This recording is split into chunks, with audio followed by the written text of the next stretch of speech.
Bonjour et bienvenue pour cette 351e édition de Un jour un comics, l'émission d'originalcomics.fr qui vous présente les meilleurs comics en VO disponibles à la nouveauté sur originalcomics.fr. Aujourd'hui, je vais vous parler d'un comics dont je suis absolument fan.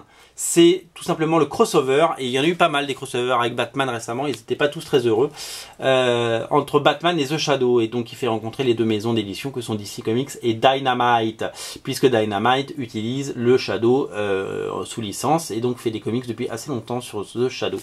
La particularité de cette mini-série, c'est qu'elle est hyper bien produite et qu'ils se sont pas foutus de la gueule du monde. Ils se sont pas dit tiens on va mettre Batman et Shadow et ça va se vendre. Non, ils ont dit on va prendre des bons auteurs aussi et ça va être chouette.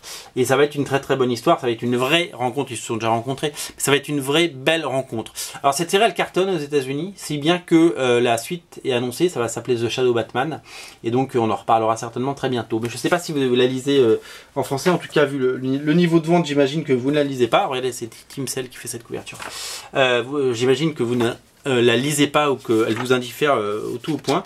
Les auteurs s'appellent tout simplement Scott Snyder et Steve Orlando. Je ne sais pas si vous connaissez, c'est quand même les deux scénaristes les plus prolifiques et les plus en vue chez DC Comics depuis quelques années. Surtout Scott Snyder et Steve Orlando, il monte. Au dessinateur, c'est Riley Rossmo, un dessinateur qui a pas mal travaillé sur Batman, notamment Batman Eternal, et qui nous fait un travail de dingue et qui, lui, je pense, va dessiner très très vite la série Batman classique et pour longtemps, et on va le retrouver sur les gros titres DC Comics parce que il est hyper doué. Et donc c'est plus qu'une histoire de pulp et une histoire de nostalgie avec des vieux personnages que sont Batman et The Shadow. Non, c'est une vraie rencontre hyper moderne et hyper inspirée et inspirante, graphiquement parfaite et magnifiquement mise en scène, mise en page et dialoguée. C'est vraiment une super mini-série, je vous invite vraiment à la découvrir puisque les premiers numéros sont déjà disponibles et que si vous voulez... si vous savez, c'est toujours pareil, hein, il ne faut pas passer à côté des bonnes choses parce que sinon après elle vous passe sous le nez.